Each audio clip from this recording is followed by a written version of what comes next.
Sustaining Us is made possible by Fireheart Pictures and viewers like you. Thank you.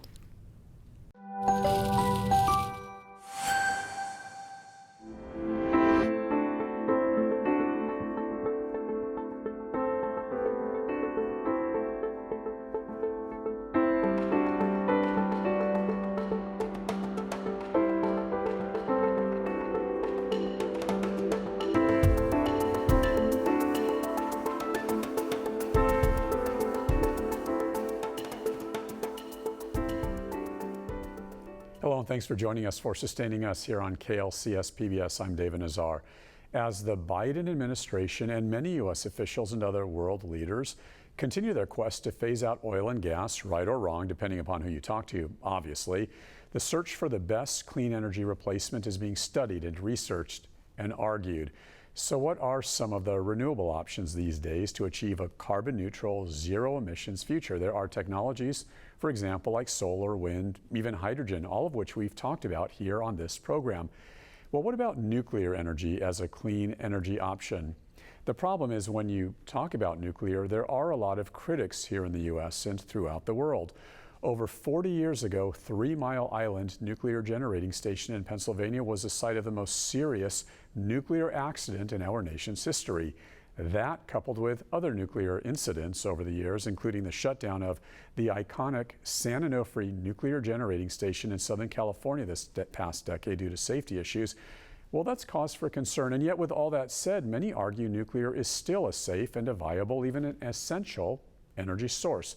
For context, we begin our broadcast with a visit to Pennsylvania and 3 Mile Island, courtesy of our public media partner WITF PBS in Harrisburg, Pennsylvania, for this report. Then we return for a discussion about the pros and the cons of nuclear energy.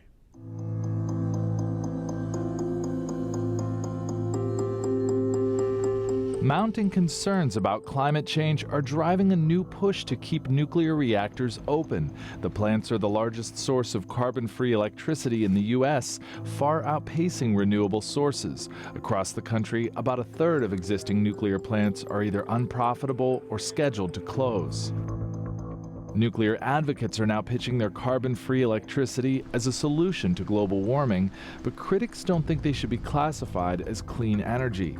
Virtually any time the subject of nuclear comes up, in a group of people who understand the problem and are looking for solutions, they end up in an argument. And it's because there really are good arguments in many different ways. In Pennsylvania, the debate reminds people of 3 Mile Island.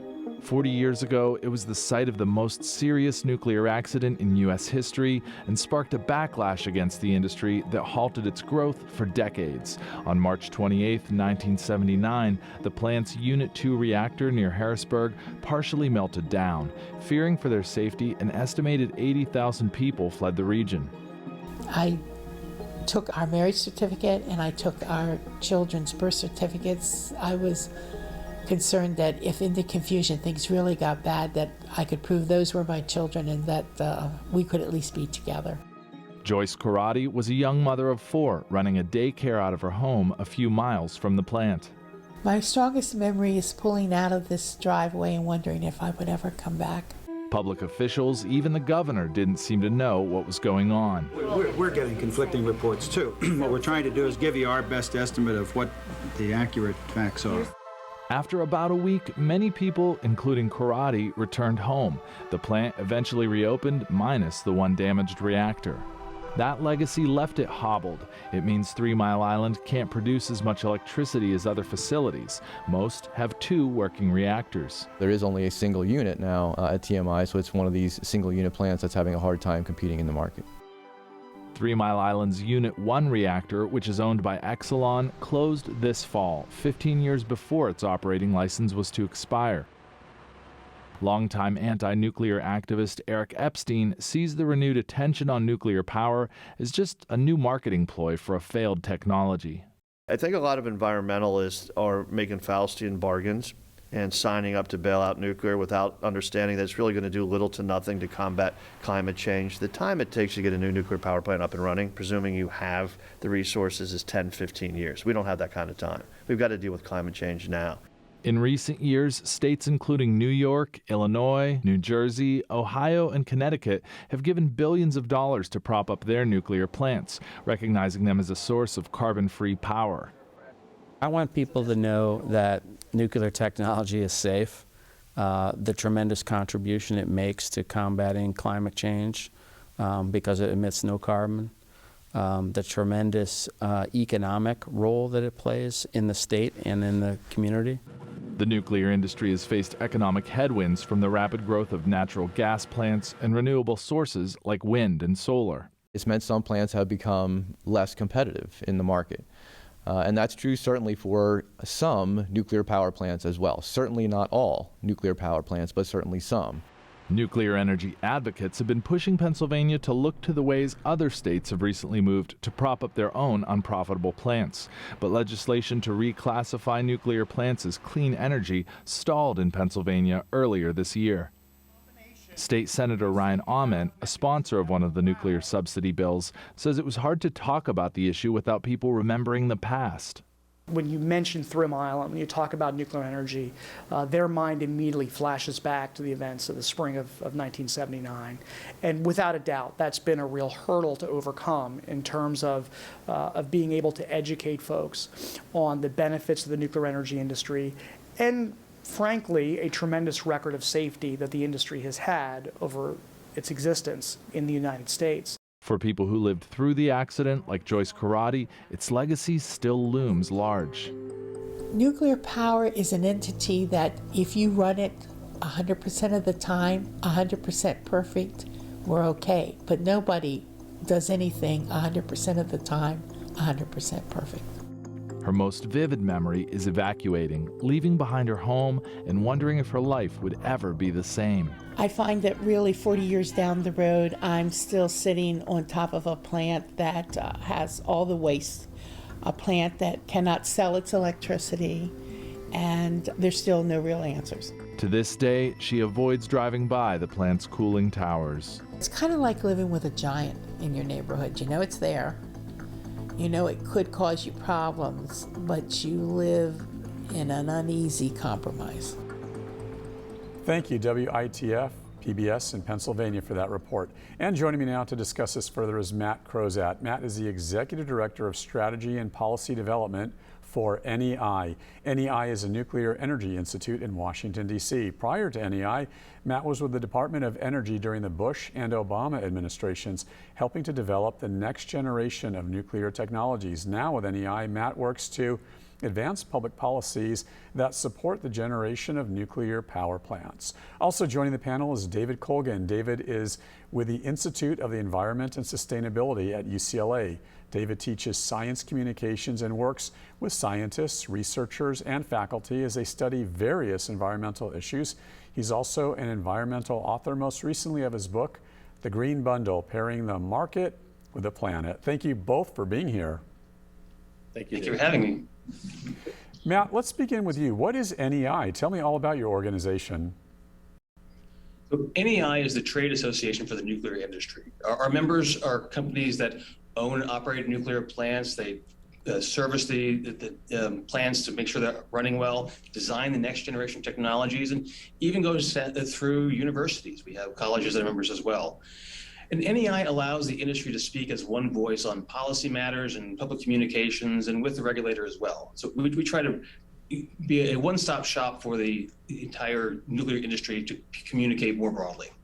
David, tell me about your UCLA Institute, the Environment and Sustainability. Sure. We are a multidisciplinary institute for education, research, and public outreach. We've got dozens of faculty. We've got, hundreds and hundreds of students, and pretty much all geared towards finding solutions to the environmental problems that we're facing, from climate change to extinctions to just about anything you can think of. And it's all done at the public university level. So we're able to bring in many more people who might otherwise not have access to a top 20 research education. Thank you both for that. Matt, let's begin. Can you simply explain exactly what nuclear energy is? And then Why, in your opinion, is nuclear a good and viable option for our energy source? We hear so much about nuclear. You explain it for me.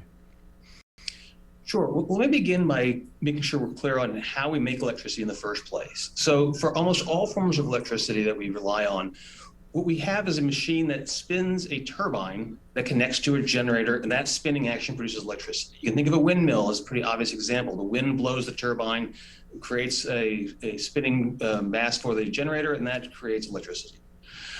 We have hydropower that does the same thing with water rushing through dams, but most of the power plants that we have in the United States rely on using heat to create steam or some other fluid that's going to spin the turbine. Most of that in the US right now is done by burning fossil fuels, traditionally coal, but also now natural gas, to create that heat and drive the turbine. Nuclear energy works similarly, except that instead of using a fossil fuel with carbon emissions and air pollutants, we use uranium. And essentially, when you have a uranium atom, it will eventually split apart and do two things. One is release heat, that's useful. It will also release additional neutrons. And if you put those uranium atoms near one another, those neutrons will go create other fissions of splitting action, releasing the heat. There's a chain reaction, and that's how you can generate heat from a nuclear power plant to create the steam that's going to create the electricity. As a result, nuclear does not have carbon emissions or any other air pollution for that matter.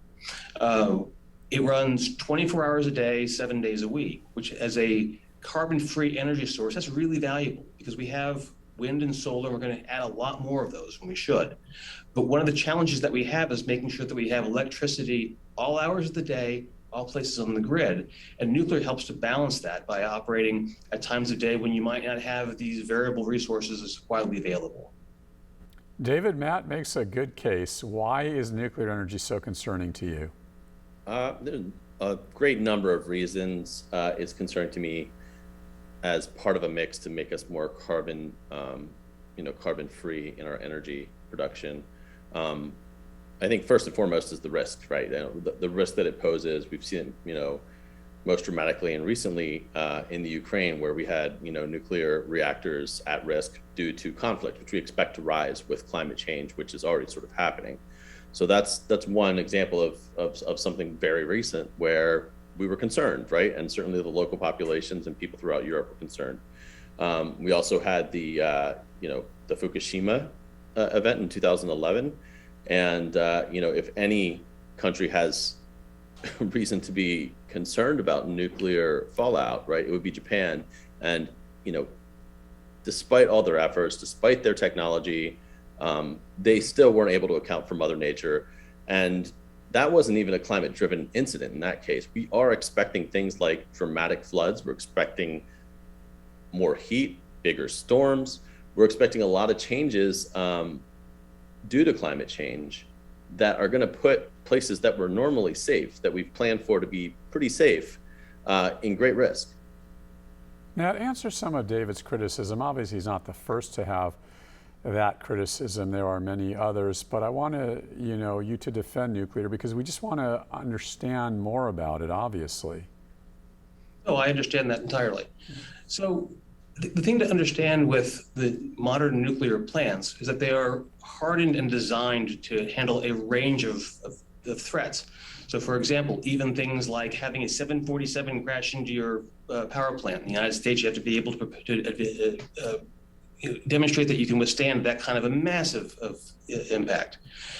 And even in the Ukraine, what we saw was, yes, there were challenges around the plants, but the plants kept operating. And I think that speaks to just how important it is to have reinforced, secure machines that we have in operation today in most of the Western world. The challenges of climate change are real, and the storms that we see are important.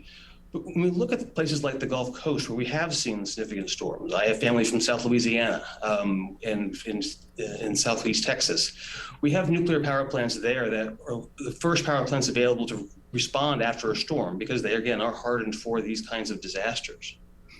And I think Japan is a very important case too, because they have indeed had a real challenge of how they're going to manage their electricity system in the aftermath of the Fukushima. what they're seeing right now is a renewed interest in turning towards nuclear, both restarting some of the machines they have, but also deploying new. And part of the real challenge there is that with energy, there are trade-offs to be had across technologies. A lot of the Japanese system was built on being able to import large quantities of natural gas.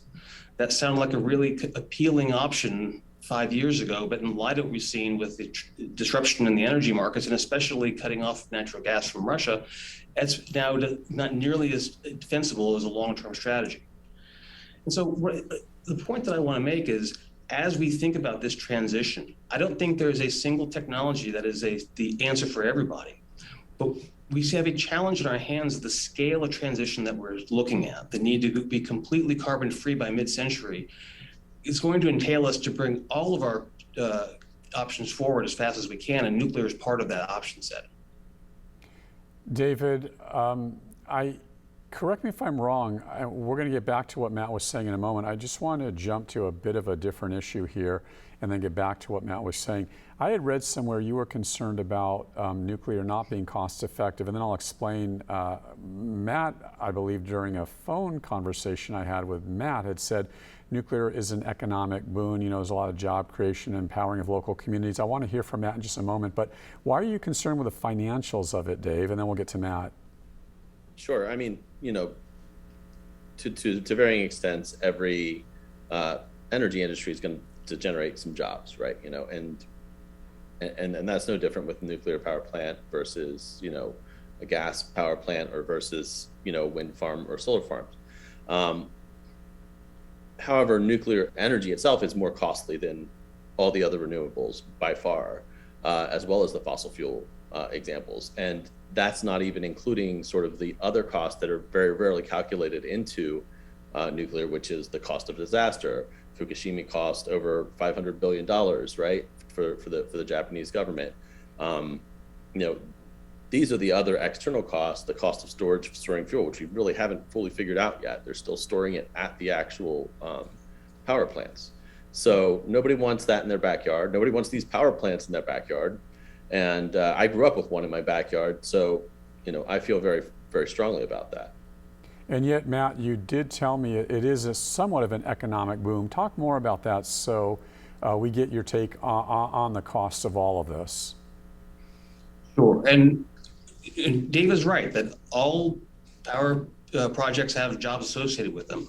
What makes nuclear stand out is that the costs are really in the people and salaries. So whereas fossil fuel plants, for example, the vast majority of cost to operate them is to pay for the fuel itself. A natural gas plant might only have 24 people who work there. A nuclear plant is going to have 400 to 600.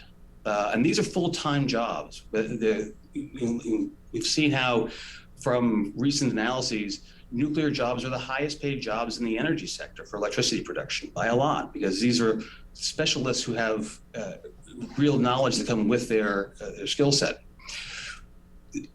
As we've been trying to carry the nuclear message forward, one of our strongest allies has been organized labor, because these are often union jobs, and not just ones that are gigs where you're installing a solar panel, for example, but careers. That it's not uncommon to have multiple generations of families working at nuclear plants because they have a long lifetime in the community. For viewers just joining us, we're talking with Matt Crozat of the Nuclear Energy Institute in Washington, D.C., and David Colgan with the UCLA Institute of Environment and Sustainability. David, I've also read some of your writings, and you talk about energy justice issues, so to speak. First, what is an energy justice issue? And then I read where you were concerned about nuclear as an energy justice issue, in your opinion. Talk about that. Sure, and this is sort of folded in with the issue of the risk of nuclear power being transferred into nuclear weaponry, right? Which is something we've been concerned about for a very long time and are still concerned about now, as we've seen nuclear brinksmanship in the past 6 months. And I think the reality is that we don't want countries to have this pathway to developing nuclear weapons.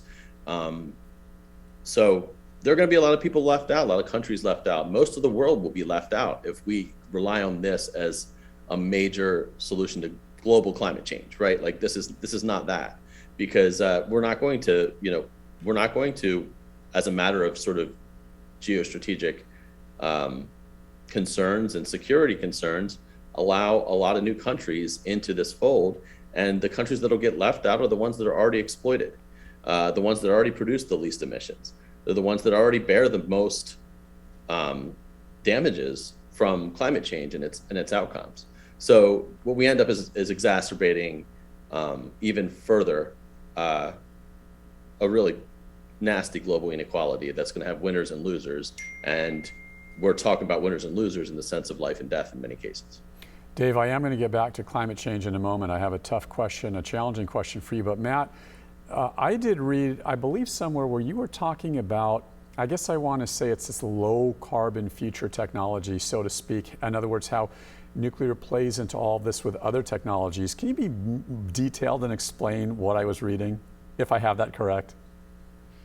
So I suspect what you're seeing is a lot of the modeling that we're seeing from the energy systems, academics and experts on how you get to a low carbon energy future.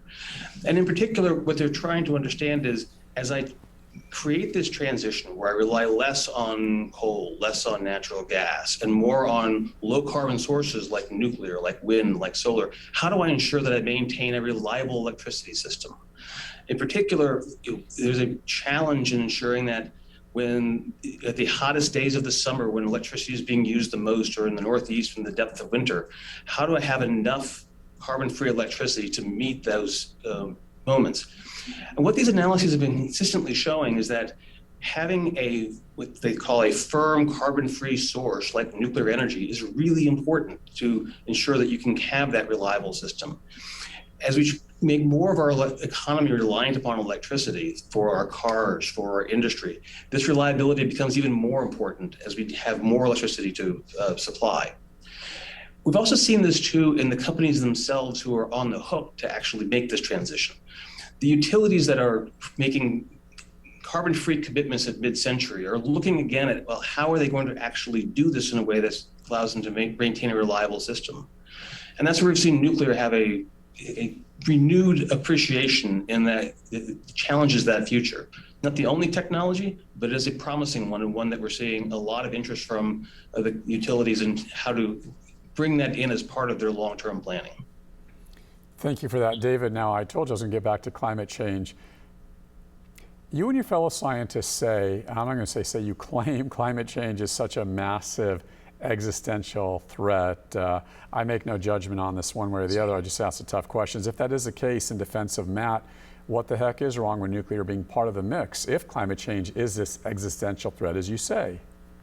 Sure. I mean, well, for starters, it's not really a viable solution because the scale at which we'd have to build more nuclear power plants and the time at which it would take to do that is just not sufficient to address how immediate this problem is, right? We need to decarbonize rapidly if we're going to do anything to prevent some of the very, very worst outcomes of climate change under, warming scenarios that would be 3, 4, 5 degrees. So it takes about 10 to 14 years to build a nuclear power plant. And if you're talking about new technologies, there's always going to be cost overruns. There's going to be time overruns. And we don't have time to do that for starters. And just disregarding for a moment all the other arguments why we shouldn't do nuclear, the safety arguments and the justice arguments. There's a practicality aspect to this, and it's just not a practical solution for addressing climate change. And the other we're neglecting the sort of reality that energy storage is an area of intense technological growth and development right now. And we're getting better and better at this all the time. And I don't think that the sort of idea that the sun goes down and we no longer have that as an electrical source is an extremely compelling argument to switch to a whole bunch of nuclear plants that are then going to be there forever. Their fuel is going to be there forever. And the impacts of digging up all this nuclear or all this uranium, which is increasingly hard to get and causes severe impacts in countries that are never going to benefit from nuclear energy. It just does not make sense as an answer to climate change and decarbonization. Final question. The nuclear narrative, I admit it has changed greatly since 3 Mile Island, the report that we had at the beginning of our broadcast, talking about some of the dangers. With that said, are you concerned about the dangers, or Are you more concerned about some of these newer technologies being developed with nuclear that are advancing the narrative and possibly making it less dangerous? Your take on that, Matt? Well, I think that the new technologies that are being developed in light of everything we've learned over the time we've been using nuclear energy.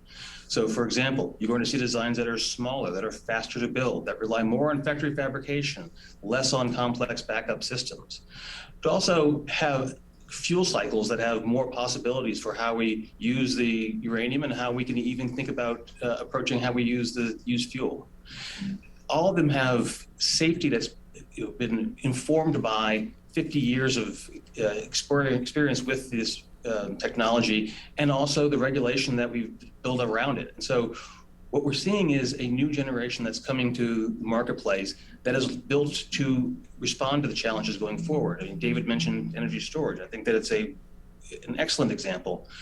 One of the new designs actually has thermal energy storage built in as part of the way it delivers electricity in the first place. So it is inherently designed to work alongside wind and solar to provide just that kind of balancing. Which is a long way of making the point that the challenges that we saw from the 1970s and 1980s and how we've transitioned and learned from that has brought us to a different point in time, which is great because we have a real problem that we're trying to address. And that's where I think nuclear has an opportunity to be an important part of that solution. My big concern is that, for as daunting as the challenge of transition that David lays out actually is, I'm more concerned that we're going to fall short, not because we chose one path or another, but because we didn't go fast enough on all these paths at the same time. David, in our remaining seconds, you get the final word. Okay, I mean, I think it's just tough in general for people to take the nuclear industry at its word when there's not a lot of transparency there for security reasons, for a million reasons. And you know, just looking at both the field report that you showed and our conversation now, the pro-nuclear advocates are all paid advocates of the nuclear industry or receiving money from the nuclear industry, including the elected officials that were in the field report. And I think it's just really tough to buy into the arguments that are being made. And I do hope Matt has a chance to sort of respond to this, but these are people advocating specifically for an industry that profits off of more nuclear plants. So it's very difficult for me to take such arguments seriously when the amount of money that goes into the pockets of the nuclear industry as a result of these discussions could be huge. I retract my statement, Matt. I do give you the final word. I want you to be able to answer David. I appreciate that. Yes, I do work for an advocacy organization. I don't hide that at all. You know, one of the things that really has happened, though, is that the conversation that we're having around nuclear isn't just being led by those who are in the nuclear industry. We've seen a range of NGOs that have taken on nuclear, not because that's where their paycheck comes from, but because that's where they see the challenge of nuclear technology being able to address the bigger issue of climate change. A lot of the enthusiasm that we're seeing coming into the industry now comes straight from the college ranks, those who see this as a technology that can help solve the crisis that they see coming forward. So my request is, if that's the concern, I would encourage David to go reach out to people who don't have a industry backing for them and talk to them too. I think those voices exist, and they might not have been there 40 years ago, but they certainly are now, because for so much of the environmental community, the climate change challenge is much bigger than what had been the motivating principle of anti-nuclear interest in the 1970s. And that's really changed how the conversation is taking place and the voices we're listening to also. I apologize. We have to leave things there. Thanks, Matt Crozat and David Colgan. It was really a great discussion. Thank you both so much. Thank you both. That was Thank you. Really appreciate talking to you, Matt. Good debate. Appreciate it, David. Now, for more information about our program, just click on klcs.org and then click Contact Us to send us your questions and comments or story ideas so we can hear from you, or contact me at David Nazar News on Twitter. That's David Nazar News on Twitter. I'll be sure to get back with you. Catch our program here on PBS or catch us on the PBS app for all things sustainable. Thank you so much for joining us for this edition of Sustaining Us here on KLCS PBS. I'm David Nazar.